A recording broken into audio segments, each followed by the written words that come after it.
Okay, acid deposition is the final part of the acid-base topic. It has to do with acids and bases in the environment, both the problems that they cause and some of the solutions that have been implemented to try to deal with those problems.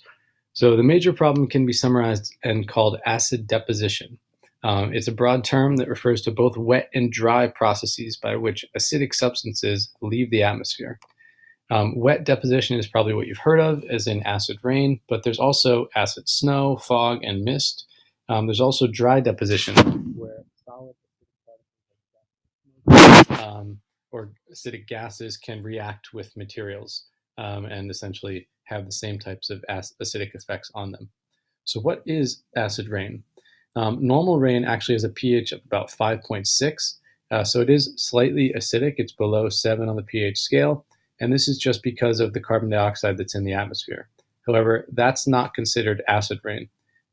So a pH of 5.6 is not acid rain.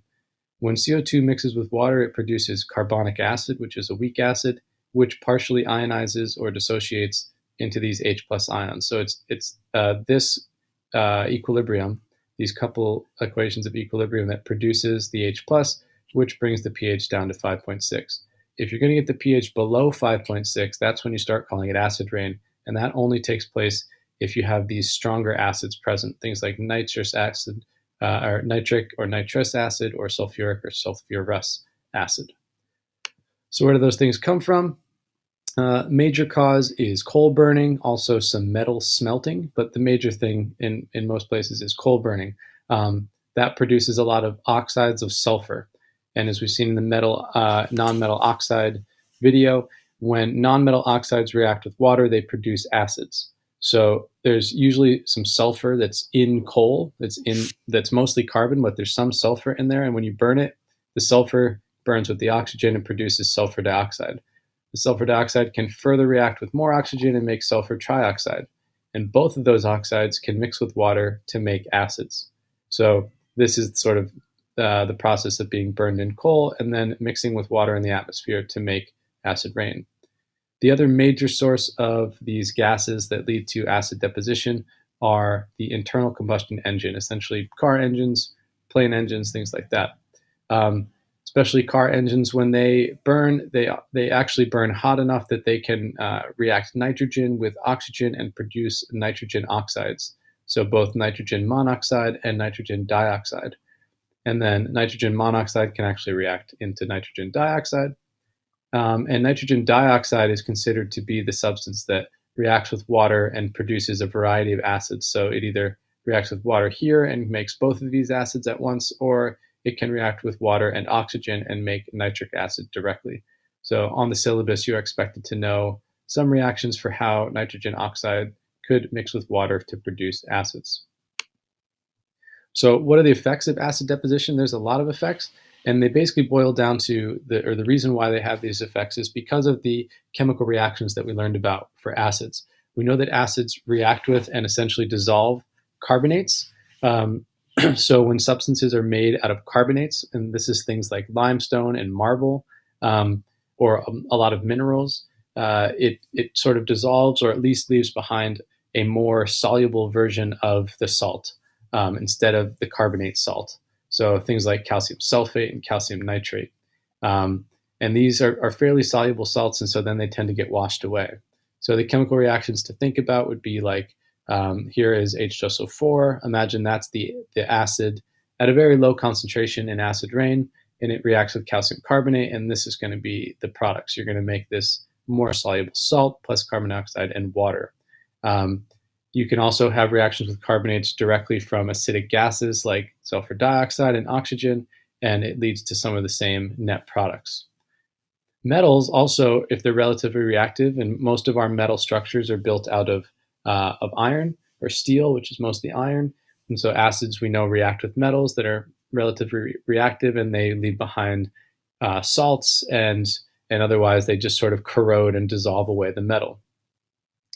So here are some of those chemical reactions. I'll let you look at them on your own time, but essentially it's acid reacting with iron and dissolving it and leaving behind soluble salts. So what are the effects sort of qualitatively without looking at the chemical equations? Well, what's going to happen is that buildings and statues, have their calcium carbonate, this very strong substance, replaced by more soluble salts. And as a result, these tend to wash away, which breaks down structural integrity and removes all the decorative details from things like statues and buildings. If there are carbonate minerals in the soil, then those are going to be dissolved and essentially leached out of the soil, which makes them unavailable for plant use. And so the soil becomes worse for plants. The reactions with metals lead to the iron reacting, turning into iron 2 sulfate, which is more susceptible to rusting, and rusting breaks down the structural integrity of the steel. Aluminum is normally covered in a thin see-through layer of aluminum oxide, which protects the aluminum beneath it, but the acids dissolve away the aluminum oxide, as shown here, and expose the aluminum metal, which then reacts further with the acid, so it also can degrade aluminum structures. Aluminum hydroxide is a common substance that's found in some soils, and so acid can dissolve these aluminum hydroxides. Even water can't, but acids can, and it ends up releasing aluminum ions into bodies of water, and aluminum tends to be quite toxic to plants and also fish.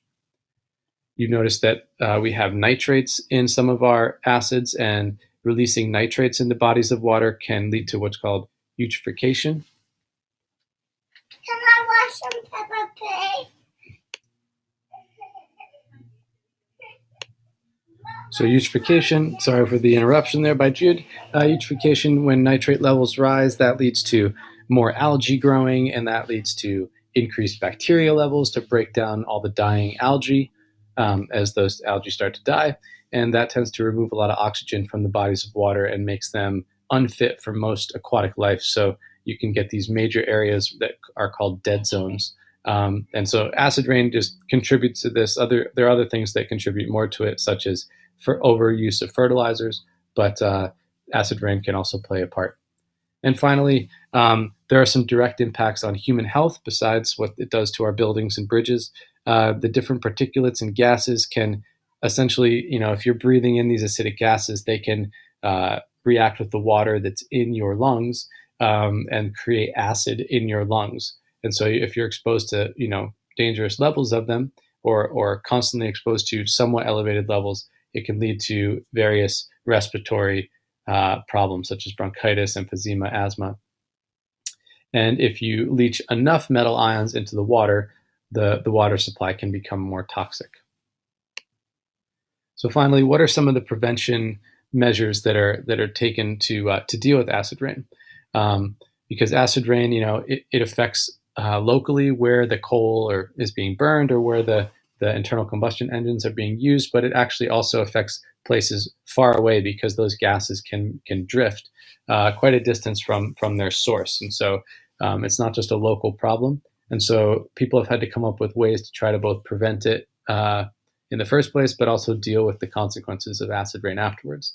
So there are some pre-combustion measures that can be done, and these are mainly to do with coal. So one thing that can be done with coal is that they can crush up the coal and wash it with water, and the parts that have sulfide tend to be denser and sink, and so they remove that part of the coal and they use the lighter, less dense part that floats. A more specific thing that they do sometimes is they hydro desulfurization. They take coal that's has a lot of sulfur in it, and by passing hydrogen gas over it, the hydrogen will combine with the sulfur and form hydrogen sulfide gas. Now that's a toxic gas, but then that can be captured and later turned into sulfuric acid. But what that does is it effectively removes the sulfur and creates pure carbon. And that's really what you want your coal to be. It'll burn much cleaner that way. So these are some pre-combustion methods for dealing with acid deposition. There's also a number of post-combustion methods. So in terms of burning coal, you can spray like a slurry, like sort of a muddy mixture of calcium oxide and calcium carbonate into chambers where the sulfur oxides are being released. So when you're burning the coal and it's releasing these gases, you send those gases through a chamber that has calcium oxide and calcium carbonate slurries. And so that's essentially a bunch of solid calcium oxide and carbonate in some water. And the sulfur dioxide will react with those compounds and produce things like calcium sulfite and then eventually calcium sulfate. And calcium sulfate is called gypsum, and it's what is used in like plaster of Paris or plasterboard. So it's a really clever way to take this byproduct that you don't want, that you want to remove from the emissions, and actually by combining it with this other thing, you've created yet another useful product at the same time as cleaning up your emissions. So that's an example of a post-combustion measure to clean up coal exhaust. There's also a number of measures that are taken in car engines. I think I've mentioned the catalytic converter when we talked about kinetics. It's part of essentially the exhaust system of a car, and it's got a coating of platinum and palladium with lots of surface area. And so the gases like carbon monoxide and nitrogen oxide, nitrogen monoxide, which is the one that could lead to acid rain, bind to that surface of platinum and palladium and further react into nitrogen and carbon dioxide. So it cleans up the gases. You can also design engines that recirculate their exhaust gases back into the engine. And since that lowers the amount of oxygen going into the engine, it lowers the temperature of the engine, and that lowers the amount of nitrogen monoxide being produced in the first place.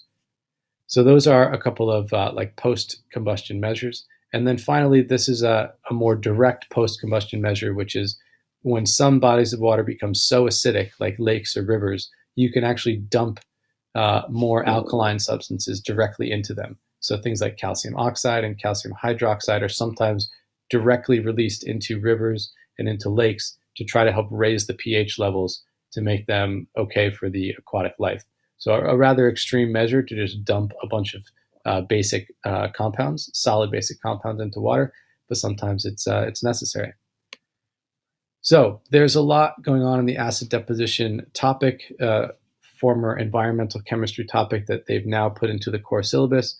So knowing about why normal rain is slightly acidic, knowing how the nitrogen and sulfur oxides dissolve in water to produce the acidic gases, knowing about the sources, the man-made sources of those gases, and knowing a bunch of the effects of acid deposition on buildings, on health, on plant or aquatic life, and not listed there, the pre and post combustion measures that are used to deal with these emissions to try to help alleviate the problems. So you have to balance equations that describe the combustion of sulfur and nitrogen into their oxides and then the formation of these acids.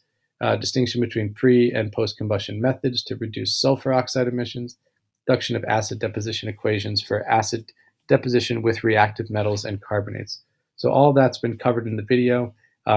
It is a bit of memorization, but it's actually a lot of it is similar to the metal oxide, non-metal oxide topic from periodic trends and also the acid reactions topics. So it's an important thing to review. They do like to incorporate these into questions. It won't be worth tons of marks on the exam, but it is an important topic to feel comfortable with.